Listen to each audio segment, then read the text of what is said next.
केन उपनिषद का एक रोचक कथन है। यह कहता है कि यदि कोई व्यक्ति यह सोचता है कि उसने ब्रह्मा को पूरी तरह जान लिया है, तो संभव है कि उसने अभी उसे सही तरह से नहीं समझा। पहली बार पढ़ने पर यह वाक्य थोड़ा उलझा हुआ लगता है, लेकिन इसके पीछे एक महत्वपूर्ण संकेत छिपा है। उपनिषद शायद ये कहना चाहता है कि ब्रह्मा को किसी सामान्य वस्तु की तरह जानना संभव नहीं है। हम सामान्य रूप से किसी वस्तु को इस तरह जानते हैं कि हम उसे देखते हैं, सुनते हैं या उसके बारे में जानकारी प्राप्त करते हैं। लेकिन केन उपनिषद का संकेत है कि ब्रह्मा उस तरह की वस्तु नहीं है जिसे इंद्रियों के माध्यम से पकड़ा जा सके, क्योंकि वही तो वो तत्व है जो इंद्रियों को कार्य करने की क्षमता देता है। इस उपनिषद में जानने का अर्थ केवल जानकारी प्राप्त करना नहीं है, ये समझ या अनुभूति से जुड़ा हुआ है। इसी कारण उपनिषद कहता है कि जो व्यक्ति ये समझता है कि ब्रह्मा को पूरी तरह समझ लेना संभव नहीं है, वो शायद उसे सही दिशा में समझना शुरू कर रहा है।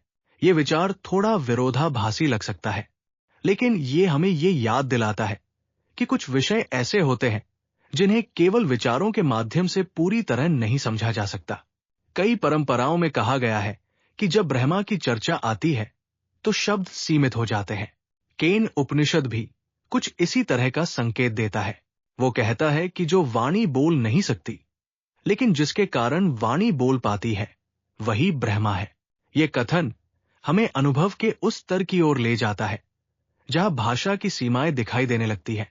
केन उपनिषद का उद्देश्य शायद किसी सिद्धांत को स्थापित करना नहीं है, वो हमें अनुभव की ओर देखने के लिए प्रेरित करता है।